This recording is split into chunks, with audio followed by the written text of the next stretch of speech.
2024 की पहली शिवरात्रि, हर महीने शिवरात्रि आती है। शिवरात्रि की तारीख की है जनवरी की 9 तारीख की। तो ये जलाधारी के ऊपर से जो बूंद बूंद पानी नीचे गिर रहा है, ये जलाधारी, ये जहां से जल नीचे बहता है वो स्थान,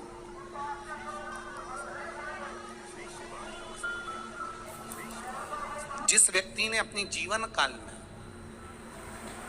परिवार से, कुटुंब से आस नहीं लगाई, भगवान को अगर जल चढ़ाने के लिए, शिवलिंग पर जल चढ़ाने के लिए शिव मंदिर जा रहे हो और तुम्हारे को लगता है कि आज मेरा ये कार्य है और बाबा तुम मुझे पूरा करना, आज मैंने संसार वालों से आस नहीं लगाई, आपसे आस लगाई है, तो जल चढ़ाने के तरीके को बदल लो। हाथ में जो जल है उस जल को, यहाँ जो अशोक सुंदरी का स्थान है, यहां से जल चढ़ाते चढ़ाते शिवलिंग पर पूरा जल समर्पित कर दो।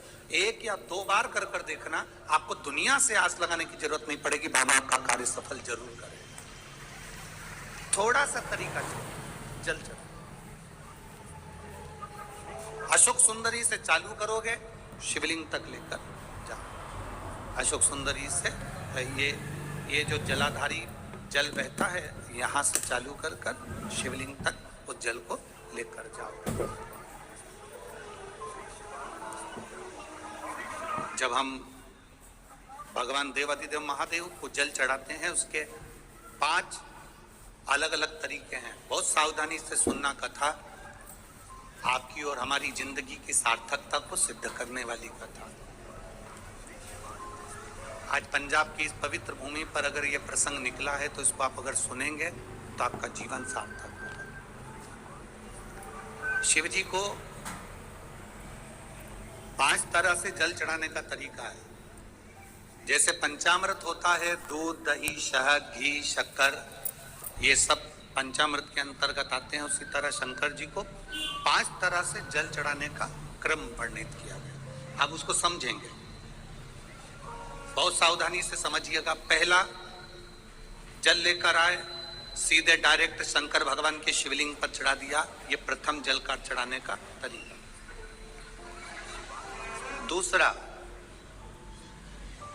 जहां से पानी बहकर जाता है, जहां से जल बहकर जा रहा है, उसके ठीक विपरीत जल उत्तर में जा रहा है, आप दक्षिण में खड़े होंगे और दक्षिण में खड़े होकर उत्तर की ओर मुख करेंगे और शिव जी को जल समर्पित करेंगे।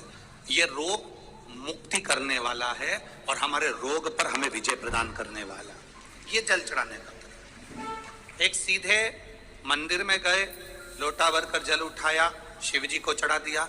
दूसरा, जल जहां से पानी बहता है, शिव जी का चढ़ा हुआ जल जहां से बहकर जाता है, उसके ठीक विपरीत में शिव जी का जल इधर जा रहा है तो तुम यहां खड़े हो, तुम यहां बैठो, यहां मत बैठना, यहां मत बैठना, इधर बैठो। अगर रोग का निवारण है तो यहां बैठो। तीसरा, अशोक सुंदरी से जल चढ़ाते चढ़ाते शिवलिंग तक लेकर जाना और शंकर भगवान के शिवलिंग पर पूर्ण जल समर्पित करना, ये तीसरा तरीका।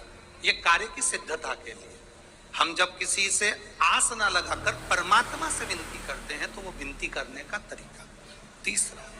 चौथा, शिव जी पे चढ़ा हुआ जल 5 जगह पर समर्पित करना, गणेश जी, कार्तिकेय, अशोक सुंदरी, शिवलिंग और जलाधारी, ये चौथा क्रम है। एक जल चढ़ाने का तरीका, शिव जी को हम जो जल चढ़ाते हैं उसका एक तरीका भी हमारी जिंदगी में अगर हमने उसको स्मरण में रख लिया तो हमारी कार्य की सिद्धता को सिद्ध कर देता, हमें सफलता की ओर लेकर चलेगा। सीधे जल चढ़ाना, दक्षिण में बैठकर उत्तर की ओर मुख कर कर जल चढ़ाना, अशोक सुंदरी से लेकर शिवलिंग तक जल चढ़ाना, 5 स्थान पर गणेश, कार्तिकेय, अशोक सुंदरी, जलाधारी, शिवलिंग पर जल चढ़ाना 5 स्थान पर, ये चौथे नंबर का। और 5वां जल समर्पित करना,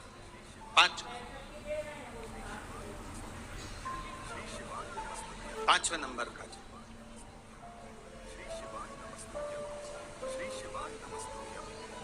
शिव जी को 5म नंबर का जो जल आता है, जो जलाधारी है, ऊपर जिसमें पानी भरा रहता है और नीचे एक एक बूंद टपकता रहता है, जलाधारी में जल समर्पित कर कर उसी जल को बचाकर अशोक सुंदरी वाली जगह पर थोड़ा सा चढ़ाकर उसी में से जल शिवलिंग पर जब हम समर्पित करते हैं तो हम जिस कार्य के लिए जा रहे हैं वो कार्य सफल होता ही है।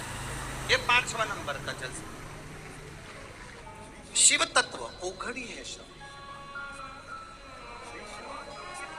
5 स्थान, 5 तरह का जल चढ़ाने का समर्पण।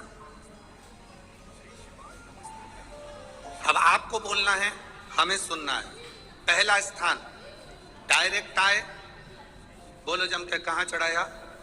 शिव जी पर। दूसरे नंबर का जम के बोलते जाओ, दक्षिण में बैठकर उत्तर की ओर मुख कर कर शिवलिंग पर समर्पित कर। तीसरा अशोक सुंदरी से शिवलिंग तक। चौथा 5 स्थान गणेश, कार्तिकेय, अशोक सुंदरी, जलाधारी और शिव, मतलब पार्वती और शिव, इनको समर्पित। और 5वें नंबर का स्थान जम के बोलो, ऊपर जो जलाधारी है उससे शंकर भगवान के शिवलिंग तक।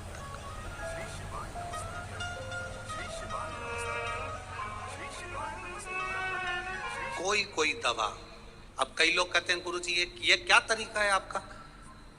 शिव जी को डायरेक्ट जल चढ़ाने का तरीका होता है, तुमने तो 5 तरह का तरीका बता दिया। कभी कभी डॉक्टर के पास जाओगे, वो ग्लूकोज की बोतल चढ़ाता है, बोलो चढ़ाता है कि नहीं चढ़ाता है?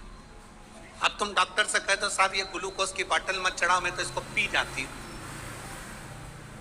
डॉक्टर साहब बोलेगा कि पी जाओ इसको, बोलो तो जम के, नहीं ना, डॉक्टर मना करेगा, नहीं, इसको तो तुम्हें निडल द्वारा शरीर में धीरे धीरे नस के द्वारा इसको लेना पड़ेगा और ये पी नहीं सकते। ये ग्लूकोज की बोतल है, इसको तो आप डायरेक्ट पियोगे नहीं, इसको हम डायरेक्ट पीने नहीं देंगे।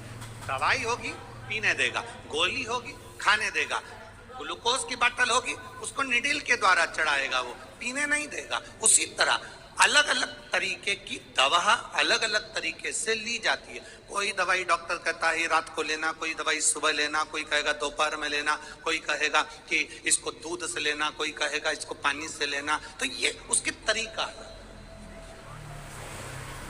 हमें उस तरह से वो दवाई असर करती है।